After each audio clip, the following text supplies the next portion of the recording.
क्या आप जानते हैं कि इस्लाम से पहले सौम यानी रोजा का लफ्ज इंसानों के लिए नहीं बल्कि घोड़ों यानी हॉर्सेस के लिए इस्तेमाल होता था। जी हाँ, वो इबादत जो आज हम अल्लाह के लिए करते हैं उसका नाम अरब के लोग अपने जानवरों की ट्रेनिंग के लिए इस्तेमाल करते थे। आखिर घोड़ों की ट्रेनिंग से रमजान के रोजे तक का सफर कैसे तय हुआ और यहूदियों को देखकर मुसलमानों ने रोजा रखना क्यों शुरू किया? आज एपिसोड 1 में हम रोजे की मुकम्मल तारीख जानेंगे। अरबी जबान में रोजे को सौम कहा जाता है, जिसका मतलब है रुक जाना या ठहर जाना। इस्लाम से पहले अरब के लोग, खास तौर पर वो कबीले जो लूट मार या चोरी करते थे, उन्हें अपनी सवारियों यानी घोड़ों को बहुत सख्त बनाना पड़ता था। घोड़ा एक नाजुक जानवर है जो ना ज्यादा भूख बर्दाश्त कर सकता है और ना रेगिस्तान की तपती हुई लू यानी हीट। इसलिए ये लोग अपने घोड़ों को सौम करवाते थे, यानी उन्हें भूखा प्यासा रखकर तपती धूप में बांध देते थे। बाकी जानवर धूप से बचने के लिए अपना मुंह छुपा लेते थे, लेकिन इन घोड़ों का मुंह जबरदस्ती सूरज की तरफ रखा जाता था ताकि वो सख्त गर्मी और भूख की शिद्दत को बर्दाश्त करना सीख जाए। इस ट्रेनिंग को वो सौम कहते थे। अल्लाह ने बाद में इसी लफ्ज को मुसलमानों के लिए चुना, लेकिन लूट मार की ट्रेनिंग के लिए नहीं बल्कि नफ्स से लड़ने की ट्रेनिंग के लिए। जब हजरत मोहम्मद सल्लल्लाहु अलैहि वसल्लम मक्का से हिजरत करके मदीना तशरीफ लाए तो रोजे की तारीख में एक नया मोड़ आया। आप सल्लल्लाहु अलैहि वसल्लम ने देखा कि मदीना के यहूदी मुहर्रम की 10 तारीख आशूरा का रोजा रखते हैं।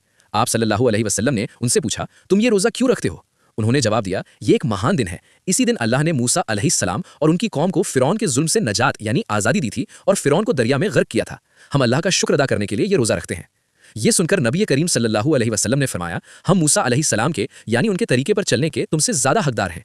लिहाजा आप सल्लल्लाहु अलैहि वसल्लम ने मुसलमानों को हुक्म दिया कि आशुरा का रोजा रखा जाए और खिलाफत के लिए यह भी कहा गया कि सिर्फ एक नहीं बल्कि 2 रोजे रखें, 9 और 10 मुहर्रम, ताकि यहूदियों से हमारा तरीका अलग हो जाए। शुरुआत में आशुरा का रोजा और हर महीने के 3 रोजे अय्याम बीज यानी 13, 14 और 15 तारीख का रिवाज था। यह मुसलमानों की रूहानी ट्रेनिंग का दौर था। लेकिन फिर वो मुबारक घड़ी आई, 2 हिजरी शाबान का महीना।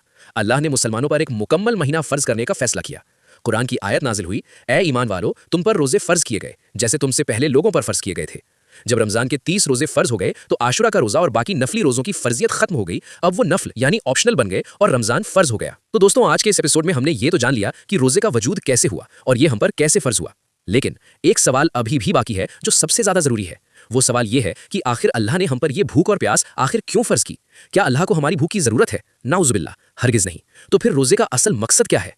अगले एपिसोड यानी पार्ट 2 में हम जानेंगे उस जज्बे को जो आज कहीं खो गया है। हम देखेंगे कि सहाबाए कराम रज़ियल्लाहु रोजे की हकीकत को कैसे समझते थे। वो खुद तो भूखे रहते थे, लेकिन अपने मासूम बच्चों को खिलौने देकर रोजे की ट्रेनिंग कैसे देते थे। रमजान बस आने ही वाला है। अगर आप चाहते हैं कि रमजान शुरू होने से पहले हम रोजे के मकसद, फजीलत और मसलों को इतनी गहराई से समझ लें कि इस बार हमारा रोजा सिर्फ भूख हड़ताल ना हो बल्कि एक हकीकी इबादत बन जाए, तो अभी कमेंट सेक्शन में सुभान अल्लाह लिखें और हमें बताने के लिए प्लीज कंटिन्यू जरूर लिखें। आपकी तलब देखकर ही हम अगला एपिसोड जल्द से जल्द लाएंगे। अल्लाह हम सबको रमजान की सही समझ नसीब फरमाए।